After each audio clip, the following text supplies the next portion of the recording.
I love Final Fantasy XIII, and in my previous video I explained why you should play or replay Final Fantasy XIII in 2023, and I briefly explained why I love the game and the things in the game that I thoroughly enjoyed. But Final Fantasy XIII is definitely a flawed game, and there's certainly a reason why it's one of the most criticized Final Fantasy games. And there's definitely things about this game that I hate. I don't really hate anything. I strongly dislike some things, but hate sounds better. It makes for a better title.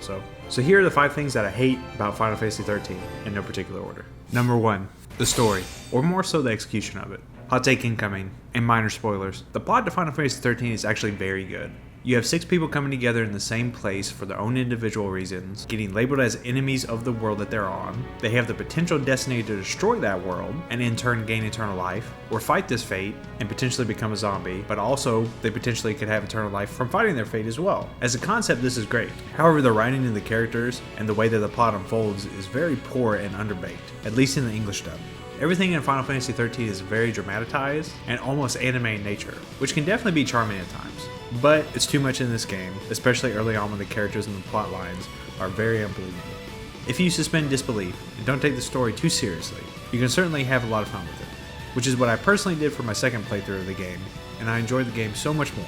In my first playthrough, I thought that the story was dumb, indigestible, and this made me not enjoy the game for a significant portion of the overall playthrough. But the lore of this world and the plot is really, really good.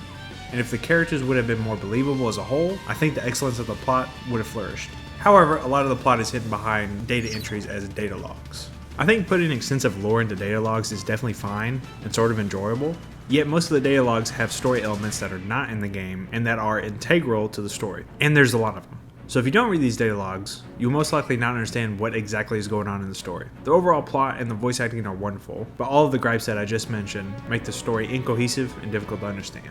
Number 2, upgrading weapons and equipment.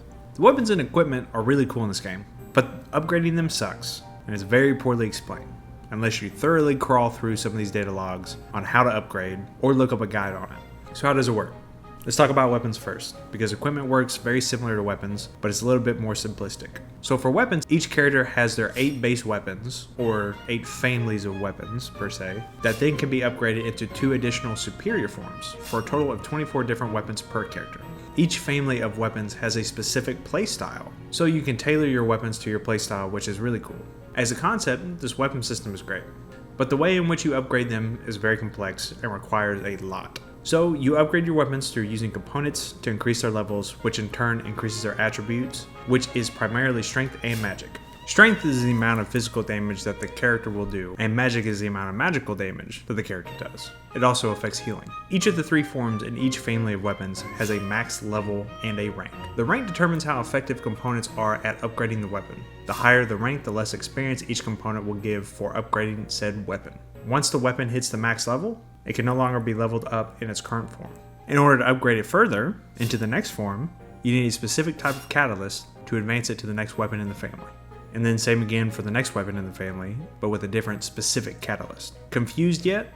Let me make it worse for you. So there's 2 basic versions of these components that are used for upgrading. You have regular components and catalysts, which I previously mentioned. And there are a lot of them, probably hundreds if I'm being honest. And each regular component has their own value of XP that it'll give when it's used for upgrading. The regular components can be further broken down into 3 more subgroups of organic components, mechanical components, and premium components.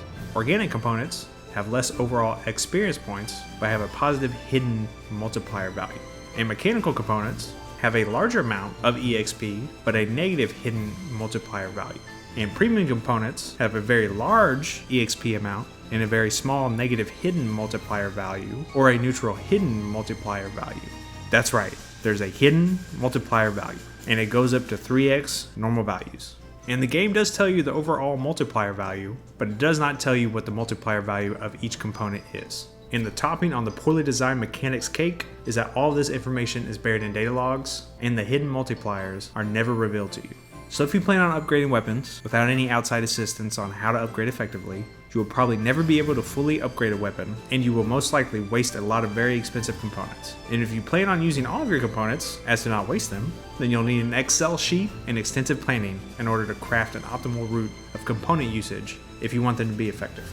Accessories work in the same manner as weapons in terms of upgrading. However, there are significantly more and different types of accessories than weapons, and they can have different numbers of accessories in each particular family, with some having more or less than each weapon in their respective families. All of this really sucks. Not because the idea isn't interesting, but because all the information that you need to be effective with the system is not given to you in-game. Also, a lot of the components that you need are not available until much later in the game, so really you shouldn't level up any weapons until then. It's also very difficult to level up multiple weapons for each character due to the scarcity of the in-game economy of components and gil. Gil is your currency for the game. And actually, I really love the in-game economy in Final Fantasy XIII, but it's the pacing of its development that I really hate or strongly dislike. Number 3, the pacing. The pacing of this game in all aspects is atrocious. So there's 13 chapters in this game, and they're all almost the same length. Each of the major systems in this game, including the battle system, the Crystarium character leveling, the in-game economy, the weapon and accessory upgrading, having all party members together for appropriate paradigm shifting, and the story, really don't start to significantly develop until around chapter 9, which is about 25 hours into the game. Therefore, you have to deal with a subpar experience for approximately 25 hours for it to evolve into a great experience. But the question is it worth spending 25 hours to get into this point? For me, that's simply a yes. And playing through the second time, I enjoyed the first sections more than the first playthrough, just because I knew it was going to be a great experience later on. However, I could definitely see people dropping off of this game and never getting to this point. Also, almost all of these systems very gradually develop over the first third of the game, and then significantly pick up the pace over the second third of the game, and then finally vastly take off in the last third of the game. So each third of the game has stronger pacing. To me, this drains the fun out of the various systems that I previously mentioned until you're about halfway through the game. And this hurts me deeply because really all these systems in the end game end up becoming great. Well, that is except for one system. Number 4. The summons, or Eidolons. These summons, or as they're called in the game, Eidolons, look so freaking cool, but they're practically useless. Never did I use this summon specifically for its damage dealing capacity, which is what previous entries essentially designated the summon's role as. I only used them in very particular circumstances as a scapegoat so that my team wouldn't get wiped in the battle, or for very strange instances like the Adamantos fight, in which summoning an Eidolon automatically takes out the beast's legs for some reason. So here's how summoning works in this game. Each party member has their own Eidolon that can only be summoned after they've obtained the Eidolon, and only if you're playing as the character that the Eidolon is associated with, as in you're controlling said character. So for instance, if you never play with, let's say, Snow, you will never see his Eidolon, Shiva.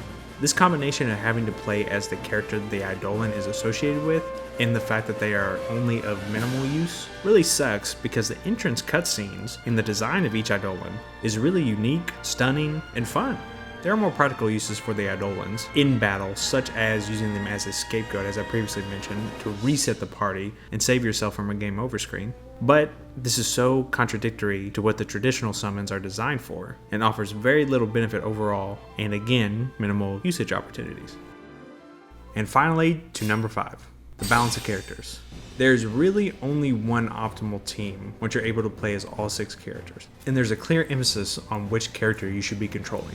The optimal team is Lightning, Fang, and Hope, with Lightning being the character that you control because of her vital 3 primary roles. Personally, these are probably my favorite 3 characters in terms of story, visual design, and gameplay, so I'm kinda okay with this. But I hate that Saz and Vanille get thrown to the sideline to practically never get used. I'm not a fan of Snow, so I'm okay with not playing as him. But Lightning, Fang, and Hope are the optimal team because they literally can do it all. Lightning is great as a Ravager and a Commando, and is useful as a secondary medic. Fang is wonderful as a primary Commando, Sentinel, or Saboteur, and Hope is the best Ravager and an excellent medic and synergist. If you use this team, you can have any combination of paradigms that work extremely well. Therefore, there's really no reason to use any of the other 3 characters, with the exception of unique cases when you may need specific party members for one reason or another, most likely for character-specific abilities. I really would have loved if there was reasons to switch characters in and out, or to have other characters be useful for different types of playstyles. But if you're trying to beat the game, or some of the in-game content, most of the time you need to be using the optimal team, which really is a bummer, because I do like Saz and Vanille quite a bit. Wrap up.